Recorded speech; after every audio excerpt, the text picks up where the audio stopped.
अगर सफल बनाना है तो हमें निश्चय की नींव को सबसे पहले मजबूत करना। फिर जब हम और जिंदगी में जो भी परिवर्तन करना चाहते हैं, है ना, जैसे बाबा चाहे हमें अमृतवेला करने के लिए कहते हैं, चाहे क्रोध मुक्त होने के लिए कहते हैं, चाहे किसी की फैमिलियरिटी में ना आए कभी भी, जो भी हमें बाबा लक्ष्य देते हैं, और उसमें फिर अपने को आइडेंटिफाई करना होता है कि इसमें से मेरे अंदर कौन सी कमी है। सारी कमियां आपके अंदर नहीं होती।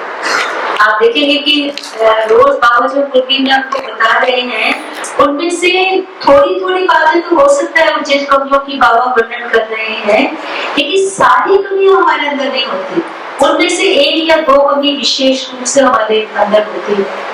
तो बाबा की मुरली से या ज्ञान से या बच्चों की क्लासेस से जैसे भी हमें अपनी कमी का पता लगता है, तो फिर हमें मन के अंदर सबसे पहले ये लक्ष्य रखना चाहिए, दृढ़ लक्ष्य रखना चाहिए।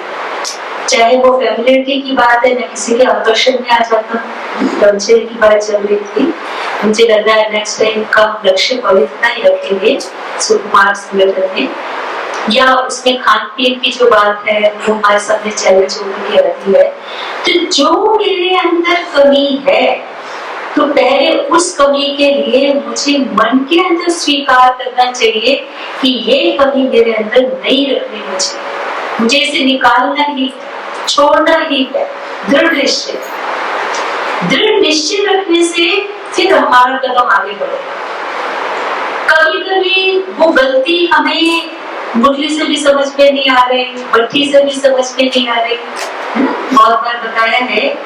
कभी कभी हमें कोई पर्सनली आगे कोई बताता है कि बहन जी आपके अंदर गुस्सा हो, या बहन जी ऐसे आप सच बुरा मत मानना, आप ना बोलते बहुत ज्यादा, या आप जो है टाइम बहुत वेस्ट करते। कोई भी आके किसी को कहता है, पर्सनली आकर के कोई कहता है, तो कभी कभी हमें लगता है कि नहीं ये तो हमारे पीछे पड़े हुए, हमें ऐसे ही बोल रहे हैं। कभी भी अपने बारे में कोई कभी हमको सुनाता है तो जरूर उस पर गौर करना चाहिए, उस पर जरूर सोचना चाहिए। अगर कोई हमने हमारी गलती बता रहा है ना, हमने पुराना कहावत सुनी हुई है, निंदक नियरे रखिए, ऐसे बोलते हैं ना, निंदक को अपने पास रखिए, क्योंकि जो वेल विशर्स होते हैं या वैसे ही ऊपरी वाले दोस्त होते हैं, save me from my friends, I will take care of my enemies, क्योंकि वो फ्रेंड्स केवल हमारी प्रशंसा ही करते हैं, हमारी गलतियां नहीं बताते। तो इसलिए अगर कोई हमें हमारी गलती बताता है तो ये भी बहुत जरूरी है कि हम अपनी गलतियों को शायद उतना माइन्यूटली नहीं देख पा रहे, इसलिए फलाना या फलानी हमें हमारी गलती बता रही है। तो हमें इसके लिए भी अपने मन के अंदर लक्ष्य रखना चाहिए। पहला मुरली के द्वारा, दूसरा बच्चियों की क्लासेस के द्वारा, तीसरा हमारे आसपास के जो हमारे सोशल सर्कल में है, परिवार के सदस्य हो सकते हैं, सेंटर के लोगों में से कोई हो सकता है जो हमें बताए कि हमारे अंदर ये गलती है, बताते हैं, तो उसको हमें जरूर गौर करना चाहिए। उसमें ऐसे नहीं बोले इनका तो पानी बोलना है, हाँ उन लोगों को जरूर छोड़ दीजिए। बाबा मुरली में समझाया करते हैं कि 10% लोग ऐसे होंगे जो ज्ञान को ठीक से नहीं समझते हैं, वो आपकी गलतियां सदैव बताते हैं। जो ज्ञान को नहीं मानते हैं, ज्ञान की धारणाओं को नहीं मानते हैं, वो तो कहेंगे कि क्या तुम लोग सवेरे उठते रहते हो, क्या रोज आश्रम में जाते रहते हो। उन 10% को छोड़ दीजिए, बाकी 90% और जो हमारा सोशल सर्कल है, परिवार का या दोस्तों का, उसमें से अगर हमें हमारी कोई गलती बताता है तो ज्ञान से भी हम समझे, बच्चों की क्लासेस से भी समझे, प्लस अगर ऐसे हमें कोई बताता है तो उस पर हमें जरूर जरूर ध्यान देना चाहिए कि हाँ ये मेरे अंदर जरूर गलती है जिस पर मेरा ध्यान नहीं जाता। और जब हम ध्यान देंगे, अब हमको समझ में आ गया ये मेरी कमी है, तो बाबा ने आज मुरली में इसको परिवर्तन करने का बहुत अच्छा साधन बताया। इसमें बाबा ने बताया कि जो हमारी गलती है उस पर हम पूरी महसूस करें कि ये मेरी गलती है, कह तो दिया सॉरी, कितनी बार हो गया सॉरी कह दिया मैंने, इस तरह से नहीं। एक तो मुझे ऐसा लगता है कि अगर हम सपोज गुस्सा करते हैं तो हमें जरूर उसके आगे जाकर इस बात को स्वीकार करना चाहिए कि हमने आपके सामने आज गलत तरीके से बोला, या अक्सर बोला करते हैं तो हाँ मेरे अंदर गुस्सा करने के आदत, इसको जितना मुंह से स्वीकार करेंगे। तो बाबा ने ये भी बताया कि कई बार लगता है कि दूसरों के सामने स्वीकार करेंगे तो हमारी इज्जत चली जाएगी, फिर बाबा ने थोड़ा हमें प्रोटेक्ट कर दिया। तो बाबा ने फिर एक और तरीका बताया। सबसे अच्छा तरीका तो यही है कि अगर हम किसी के सामने कुछ गलती करते हैं और कोई हमें बताता है तो हम उसके सामने स्वीकार करना चाहिए, मानना चाहिए, मुंह से मानना चाहिए कि हाँ मैंने ये गलती की। और सपोज इतनी शक्ति नहीं है कि नहीं अच्छा ही समझेंगे हाँ इसमें तो इस बात को मान लिया, ऐसे कभी कभी इको हर्ट होता है। तो उसके लिए बाबा ने बताया दूसरा तरीका है, बाबा के सामने दिल से महसूस कर, मोटा मोटा महसूस कर, दिल से महसूस कर, और दिल से महसूस करके उस गलती को दोबारा ना करने का दृढ़ संकल्प करना। तो जब बाबा के सामने वो दृढ़ संकल्प करेंगे और मन के अंदर ये पक्का लक्ष्य रखेंगे कि बाबा ने मुझे चुना है और बाबा मुझसे ये उम्मीद कर रहे हैं, तो मुझको ये गलती अब नहीं करनी है। वो सारी बातें जो हमारी अपनी थी, जिसे हम जान गए हैं, चाहे मुरली के द्वारा जान गए हैं, चाहे बच्ची की क्लास के द्वारा जान गए, या किसी व्यक्ति ने मुझे आपको स्पेशली सुनाया कि भाई साहब आपके अंदर ये कमी है, तो उसको मैंने मन से स्वीकार किया।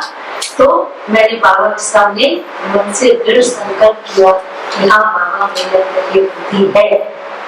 वो जो अंदर की रियलाइजेशन है, जितनी अच्छी रियलाइजेशन होगी उतना वो जल्दी हमारी ठीक भी होगी। उसके लिए जो सपोर्टिव है, उसके लिए सपोर्ट्स है। अब एक बार कह देने मात्र से, महसूस करने मात्र से भी हमारी गलती ठीक है। उसके लिए सपोर्ट चाहिए, सस्टेनेंस चाहिए। तो सस्टेनेंस के लिए बाबा सदा हमको जो 2-3 बातें बताया करते हैं उनका हम बहुत ध्यान रखेंगे, जिसमें अमृत वेला मुख्य है। तो मुझे याद आ रहा है कि पिछली वाली जो हमने मयूर विहार में किया था, तो एक वैसे थी तो हंसी की बात, हमने जब पूछा अमृत वेला कौन कौन करते हैं, तो बहुतों ने हाथ खड़ा किया और एक ने कहा मैं लंदन में करता हूँ।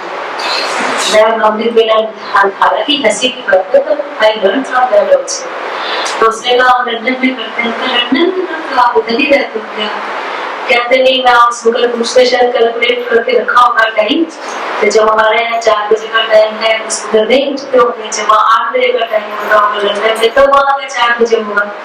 तो वो कहना क्या चाहते थे, मैं 8 बजे उठना चाहता, लेकिन वो एक रिफाइन शब्दों में इस तरह से करते हैं। तो कहने का मतलब है कि हमने मन के अंदर वो पक्का लक्ष्य नहीं रखा कि हमें अमृत वेला करना है। लेकिन अमृत वेला करने ही काफी नहीं है कि अमृत वेला सुचारू रूप से मिलन मनाते हुए अमृत वेला। इनिशियली तो हमें ऐसे ही शुरू करना पड़ता है, नींद दिया है तो भी उठ जाना चाहिए, पर ऐसा नहीं कि सब दिन ऐसे ही बीत जाए। इनिशियली ठीक है, जब हम शुरू कर रहे हैं अमृत वेला करना, या कभी कभी बहुत थक गए हैं फिर थोड़ा सा डोजी फील करते हैं, लेकिन अदरवाइज हमारे अंदर क्या लक्ष्य होना चाहिए कि अमृत वेला हम सुचारू रूप से करें। उस फलानी कमी को ठीक करने के लिए जो सपोर्ट है, जो शक्ति है, वो कहाँ से मिलती है? ये जो बाबा ने सबसे ऊंची शक्ति दी है, अमृत वेला उठने की। तो अमृत वेला हम उठ करके बाबा से मिलन, पर किसी भी वजह से,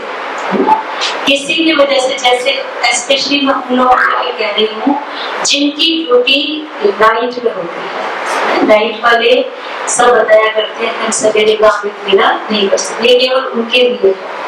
तो अगर वो अमृत वेला सवेरे नहीं कर सकते, तो जितने बजे भी वो उठते नाइट ड्यूटी के हिसाब से, उतने बजे उठ करके वो अपना आधा पौना घंटा रोज जरूर लगाते हैं।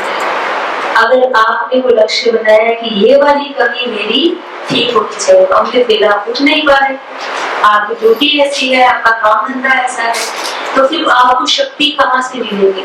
फिर भी हमको शक्ति कहाँ से मिलेगी? योग से ही मिलेगी। और और जितने बजे भी हम उठते हैं उस वक्त हमारी अपने शरीर की शक्ति काफी हाई एनर्जी वाली होती है। उस समय हम बाबा को आधा पौना घंटा, जैसे कि आपकी दिनचर्या आपको अलाउ करती है, आप जरूर योग लगाएं, ठीक है। और तीसरा जो उसके लिए है बाबा की मुरली। बाबा की मुरली को हम जरूर सेंटर पर ही सुना करें। वैसे तो सभी कुमारों के लिए तो स्पेशली, चाहे वो 8 बजे भी ऑफिस जाते हैं तो सेंटर में आकर अपना पूरा तैयारी करके आए, सेंटर में से क्लास करके फिर वहीं से सीधा जाए। इस तरह से वो अपना प्रोग्राम बनाए, खाना अपना घर से बना करके लाए और वहीं से ही सीधा ऑफिस चले जाए। और 8 बजे भी अगर उनको ऑफिस के लिए निकलना होता है तो उसके लिए इतना मुश्किल नहीं है, कुमारों के लिए मुश्किल है। कोई भी कुमार अपने एक जने के लिए खाना सवेरे उठकर बना सकता है। तो अमृत वेला भी और मुरली क्लास सेंटर पर।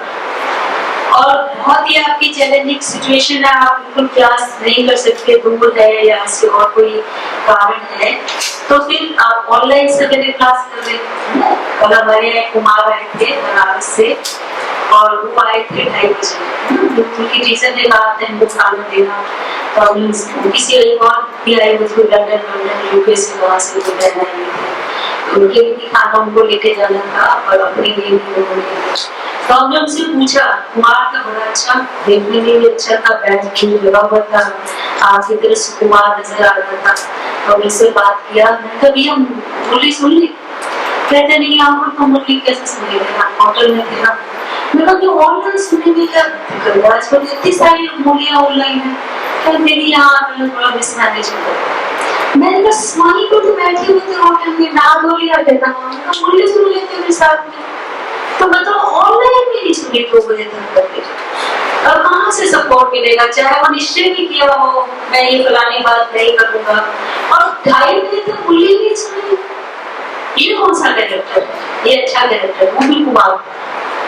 तो अगर आप किसी भी वजह से सेंटर में नहीं सुन पाए हैं तो कोई भी समय निकाल करके आप मुरली ऑनलाइन भी जरूर सुन लें। भले आपको शाम को जाना है सेंटर, सवेरे नहीं गए हैं तो शाम को जाने सपोर्ट है, उस गलती को, उस कमी को, उस अपनी चैलेंज को ठीक करने के लिए शक्ति चाहिए, वो शक्ति यहीं से मिलेगी।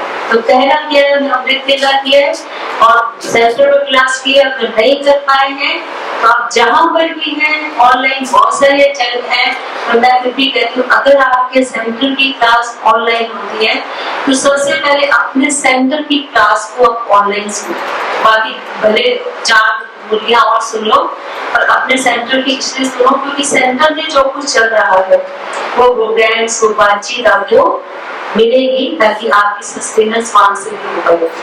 और फिर अगर सवेरे नहीं किया है तो कोशिश करके ऐसे ही सवेरे तो हमने अब ऑनलाइन सुन लिया, आप सेंटर पे जरूर चले। सेंटर पर जाकर के मुरली सुने तो नथिंग लाइक दैट, नहीं तो थोड़ी देर योग जरूर लगा करें। अगर आप सुकुमार शक्तिशाली बनना चाहते हैं, अपने कमियों को ठीक करना चाहते हैं, तो ये करना बहुत जरूरी है। तीसरी बात मैं कहना चाहती हूँ कि कोई भी जब आप गलती करते हैं, वैसे तो बाबा कहते हैं मन में भी उस गलती का संकल्प दोबारा ना आए, मन में भी, मन से भी वो बिल्कुल वॉश आउट हो जाए, लेकिन हम सब जानते हैं वो इतनी जल्दी नहीं। तो उसके लिए हमें ये बात ध्यान रखनी है कि सबसे पहले हमें अपने मुख पर ध्यान रखना पड़ेगा कि वो गलती हमारे मुंह द्वारा, गुस्सा है या कहीं फैमिलियरिटी की बात है तो मुंह से हम ऐसा कोई शब्द ना बोले, कहीं रोग है खाने का आपका दिल कर रहा है तो मुंह से ना बोले, अब खाने वाली चीज तो हाथ से भी ना उठाए और मुंह से भी ना बोले, है जो एक्शन में आ रही है। मैं सबका कहना चाहती हूँ जो एक्शन में बात आ रही है। तो सबसे पहले हमें अपनी गलती को ठीक करने के लिए जो बाहरी रूप है उस पर पूरा ध्यान देना होगा कि वो हमसे विकर्म ना हो। बाबा ने एक बार बुद्धि में बताया था, अगर आपके मन में संकल्प आते हैं कोई भी, चाहे काम के, क्रोध के, लोभ के, अहंकार के, ईर्ष्या के, कोई भी संकल्प आते हैं, लेकिन अगर आप उसको कर्म इंद्रियों में बाहर से भी नहीं होने देते तो भी आपका विकल्प नहीं होता। विकल्प कब बनता है? जब वो एक्शन में आ जाए, मन में आया उसके बाद एक्शन में आ गया, एक्शन में आ गया तो फिर वो विकल्प बन जाता है। पर अगर आपने उसको एक्शन में आने से रोक लिया तो आपका विकल्प नहीं बनेगा। और ग्रेजुअली फिर क्या होगा? एक बार आया आपने रोक लिया, एक्शन में नहीं दिया, दोबारा आया मन में, आपने एक्शन में नहीं आया, तो फिर धीरे धीरे क्या होगा? मन में आना भी कम हो जाएगा। टेंडेंसी कहाँ से बढ़ती है? जब वो एक्शन में आता है, कर्म में आता है।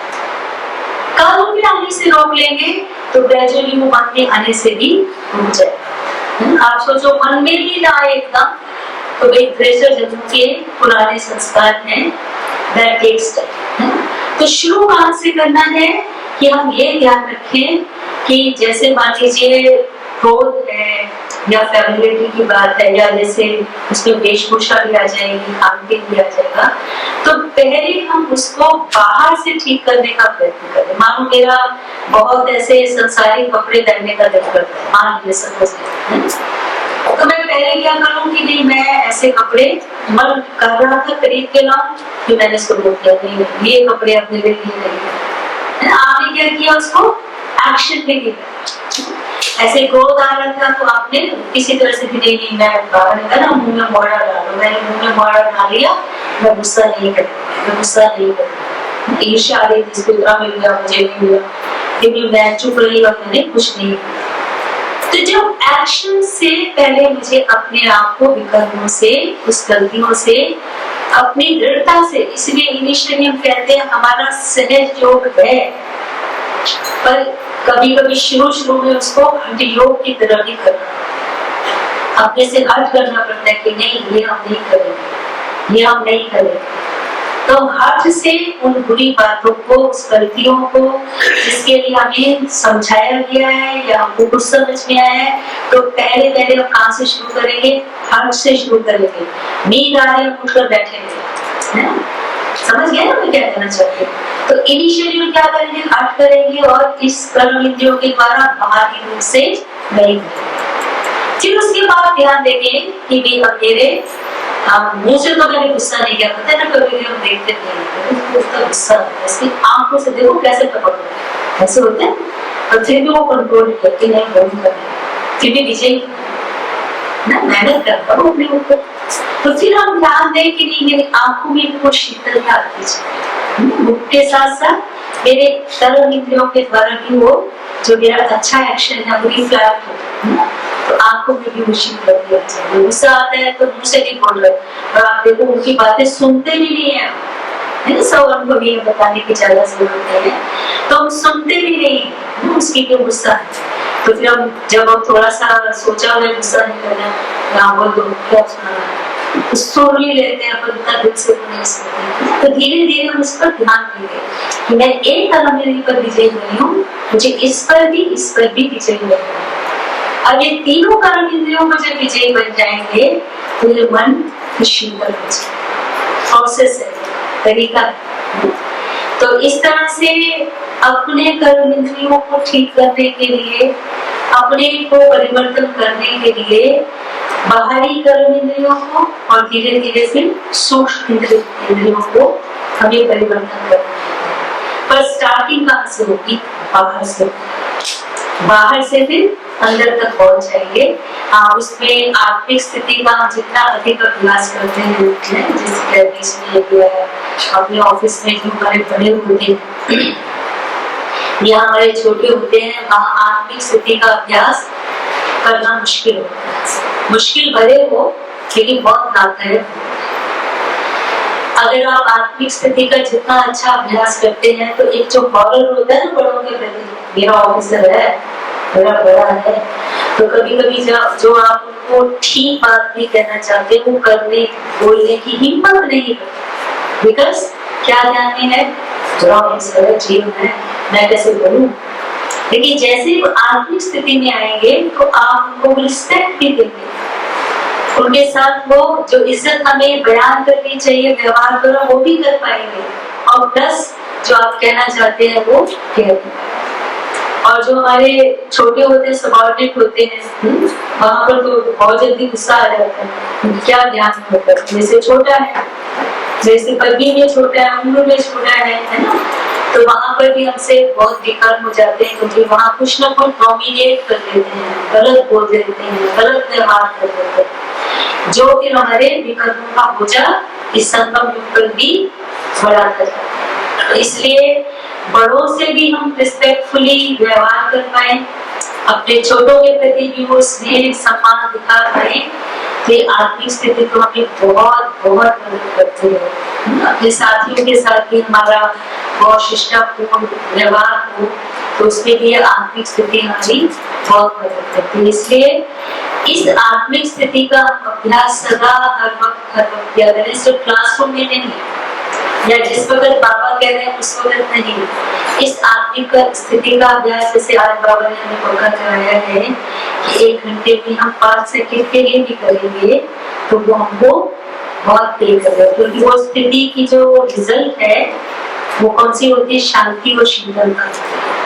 आप थोड़ी देर के लिए भी आत्मिक स्थिति का अभ्यास करते हैं तो उसका रिजल्ट क्या है? शांति और शीतलता। और शांति और शीतलता जो भी हम फिर कर्म कर रहे हैं उसको बहुत सफल कर देती है, जल्दी भी कर देती है, एक्यूरेट भी कर देती है। तो इसलिए बाबा को जो कुछ बता रहे हैं वो इतना अच्छा है, इतना हमारे संगम युग के लिए, हमारी जो भी हमारी जो हमारा बिजनेस है, नौकरी है, हमारा लौकिक परिवार है, हमारा अलौकिक परिवार है, इन सब में ये सब बाबा का दिव्य श्रीमत हम सबको आगे बढ़ाने में सदा मदद करती है। और एक लाइन तो सदा हमें याद करना चाहिए, सदा के लिए हमारी मानस फलक पर होना चाहिए कि जो कुछ भी हम अच्छा करते हैं, जो कुछ भी हम अच्छा करते हैं, जिसके लिए भी करते हैं, जितना भी करते हैं, मिलता तो उसको है। मैं आपको रिस्पेक्ट दे रहा हूँ, उनको आपको, पर मेरे अपने अकाउंट में चलो। मुझे रिस्पेक्ट देते हुए जब आप सब देखते हैं तो आपकी मेरे प्रति रिस्पेक्ट होती है, आपका और हमारा प्यार सम्मान का एक रिश्ता होता है। मिलता हुआ आप मानो मैंने आपको किसी भी तरह की हेल्प की, वो हेल्प आपको मिली, पर वो जमा किसमें होता है? मेरे अकाउंट में जमा होता है। दे दूसरे को रहे हैं, पा हम रहे हैं, ये वाली बात हमें स्पष्ट होनी चाहिए। इसलिए कभी भी ख्याल ना आए कि कब तक हम करें, क्यों करें, इतना क्यों करें, क्योंकि हम जो कुछ कर रहे हैं हम उनको नहीं दे रहे हैं, किसी को भी नहीं दे रहे, चाहे अपने लौकिक परिवार में चाहे अलौकिक परिवार, कहीं पर भी कुछ कर रहे हैं, वो मेरे ही अकाउंट में देन एंड देयर जमा हो जाता है। कहने की सुनने की भी जरूरत नहीं होती, वो अपने आप जमा होता है, ऑटोमेटिक सिस्टम है। तो इसलिए हम जो कुछ कर रहे हैं शांति से चलते हैं, प्रेम से चलते हैं, सारा दिन एक्यूरेटली चलते हैं, बाबा के बताए हुए डिसिप्लिन पे चलते हैं, इन सब का फल मेरे साथ जमा होता है, जो मेरे अभी की जिंदगी को भी सुखी बनाता है और भविष्य को भी बहुत श्रेष्ठ बनाता है। ठीक है, तो इसलिए परिवर्तन हम सब के जीवन के लिए बहुत बहुत आवश्यक है। इसका हमें स्वयं को, हमारे लौकिक परिवार को, हमारे अलौकिक परिवार को, हमारे सारे संसार को फायदा पहुंचाना है। ठीक है भाई, तो ऐसा परिवर्तन हम सभी को जरूर करना है।